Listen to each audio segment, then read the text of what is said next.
വിട്ടേരെ. അവൾ ഒരു തെറ്റല്ലേ ചെയ്തോളൂ. എന്നെ സ്നേഹിച്ചു എന്നുള്ള തെറ്റ്.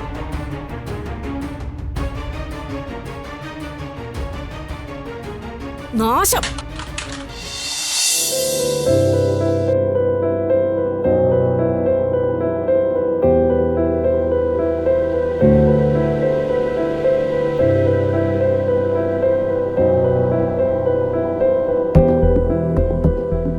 ജീവിച്ചത് അമേരിക്കയിലായിരുന്നെങ്കിലും പഴങ്കഞ്ഞിയും ചമ്മന്തി ആയിരുന്നല്ലേ ആഹാരം.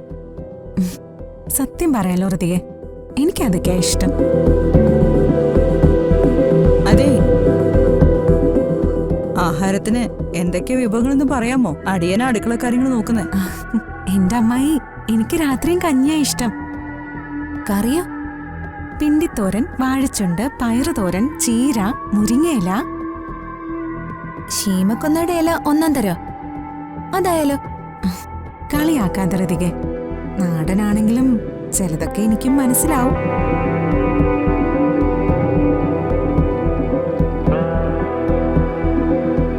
രാജു, ഈ പെണ്ണിന് എന്തെങ്കിലും കുഴപ്പമുണ്ടോ? എനിക്കറിയില്ല. അയ്യോ വിക്കി, അത് വേണ്ട, ഞാൻ ഉണ്ടല്ലോ. രാജു, മോളിലേക്ക് നോക്ക്. മോളിലേക്ക് നോക്ക് രാജു.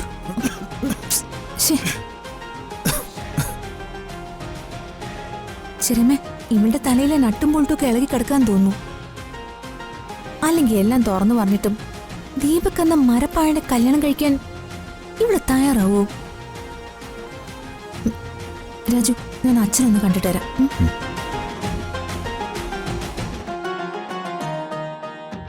ആ ഏടാകൂടം പണ്ട് രാജുവിന്റെ പിറകെ നടന്ന കാര്യം നീ ഋതുമോളോട് പറഞ്ഞോ? ഇല്ല ചെറിയമ്മേ, അത് അന്ന് തീർന്നതല്ലേ. ഇനിയും ആ കണ്ണുകൊണ്ട് ഋതുവളെ കണ്ടാലോ? അത് പോട്ടെ. ശരി.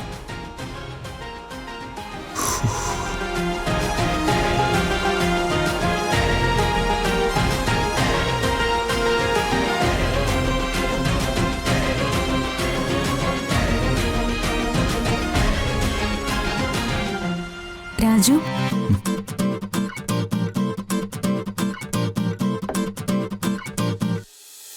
രാജു എന്നെ ഓർക്കുന്നുണ്ടോ?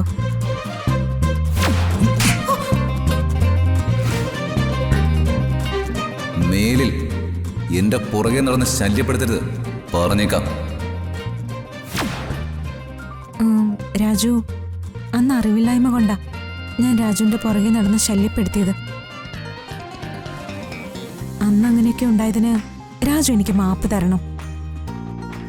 കഴിഞ്ഞതൊന്നും രാജു ആരോടും പറയരുത്. പറയോ? ഇല്ല.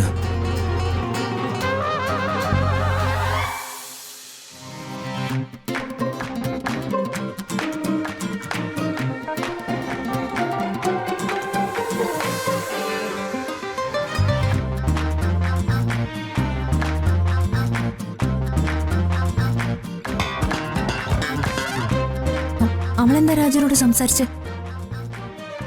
അത് ദീപകിനെ കല്യാണം കഴിച്ച് ജീവിതം തൊലക്കല്ലേ കൊച്ചെന്ന് ഞാൻ പറഞ്ഞതാ. എന്നിട്ട് അവള് പറയാ അവനെ കെട്ടൂന്ന്. കേട്ടട്ടെ, നമുക്കെന്താല്ലേ. ഇനി കുറെ നാള് ദാമ്പത്യ കലഹം കാണാം.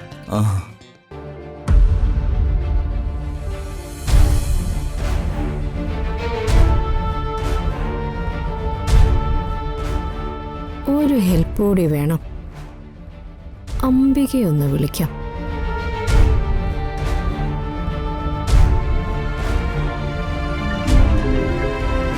രുക്മിണിയാണല്ലോ. രുക്മിണി, ആ എന്തിരവൾക്കേ ഒരു രജിസ്റ്റേർഡ് വന്നിട്ടുണ്ട്. എന്ത് രജിസ്റ്റേർഡ്? അവക്ക് കിട്ടിയ എന്തോ ജോലിയുടെ അപ്പോയിന്റ്മെന്റ് ഓർഡറാ. അത് കൊടുക്കണോ വേണ്ടേന്ന് ഞാൻ ആലോചിച്ചുകൊണ്ടിരിക്കുക. അതിനെന്താ ഇത്ര ആലോചിക്കാൻ? കൊടുക്കരുത്. അത് തന്നെ ഞാനും അത് ആലോചിച്ചോണ്ടിരുന്നേ. ഞാൻ വെറുതെ അംബികയെ വിളിച്ച് ചോദിച്ചെന്നേ ഉള്ളൂ. വിളിച്ചത് വളരെ നന്നായി. ഒരു നിത്യശത്രുവിന്റെ പെങ്ങൾക്കേ അത്യാപത്ത് വരുന്നത് കണ്ട് സന്തോഷിക്കാലോ. ആ അതെ അതെ, എന്റെ സന്തോഷം ഞാൻ അമ്പിയയ്ക്കും കൂടി ഷെയർ ചെയ്തതാ. ഡിവോഴ്സ് കൂടി ചെന്നതോടെ ആ കുടുംബം അടപടലം തകർന്നല്ലോ. ഇനി അവര് തല പൊക്കരുത്. അവള് നശിച്ച് നാറാണക്കല്ല് പെറുക്കാനല്ലേ ഞാൻ ഈ വഴിപാടുകളായ വഴിപാടും കൂടോത്രമൊക്കെ ചെയ്യുന്നേ. വഴിപാടുകൾ കഴിച്ചൊന്നും കാശ് കളയണ്ട. കൂടോത്രം, മുട്ട വിരട്ട്, ചാത്തനേറ്, മാടനടി ഇങ്ങനെ തുടങ്ങിയ ദുർമന്ത്രവാദങ്ങള് ഒത്തിരി കഴിച്ചോ? അപ്പോ ആ മഹത്തായ അപ്പോയിന്റ്മെന്റ് ഓർഡറോ? കയ്യിൽ വെച്ച് അഴുക്കാക്കരുത്. ഉടനെ കത്തിച്ചേക്ക്. ആ എന്നിട്ടേ ആ ചാരം വാരി പരമശിവനെ പോലെ നെറ്റിയിൽ തൊട്. ശരി അംബികെ. ഓ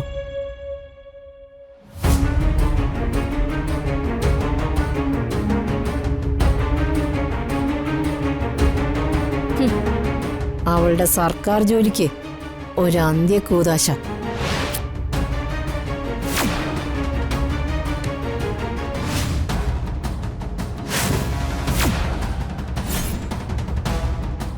അത് കത്തിക്കരുത്.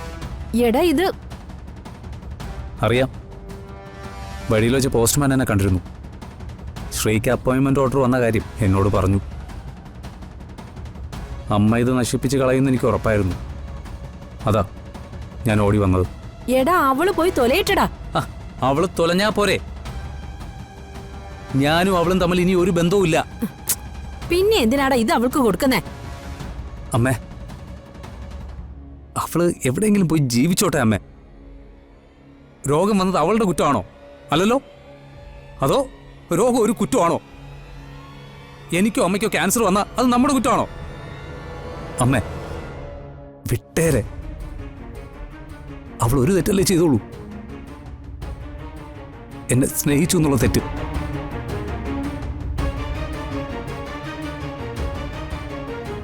നാശം.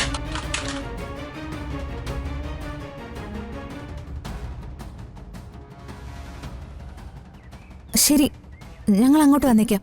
അല്ല, ഋതിക ഒറ്റയ്ക്ക് വന്നാൽ മതി. രാജു അറിയാത്ത ഒരേ ഏർപ്പാടും എനിക്കില്ല. ഞങ്ങൾ രണ്ടുപേരും കൂടി അങ്ങോട്ട് വരാം. എന്നാ ശരി. രാജു, ബൈക്ക് എടുക്ക്. അവനെ വളവിൽ നിൽപ്പുണ്ട്. എന്തിനാ അവൻ വിളിക്കുന്നത്? ഇനി അവന് വല്ല മാനസാന്തരം ഉണ്ടായോ? മാനസാന്തരം ഉണ്ടായ അവൻ നേരെ ശ്രീയുടെ അടുത്തേക്കല്ലേ വരേണ്ടത്. എന്നെ വിളിക്കുന്ന എന്തിനാ രാജു? അപ്പോ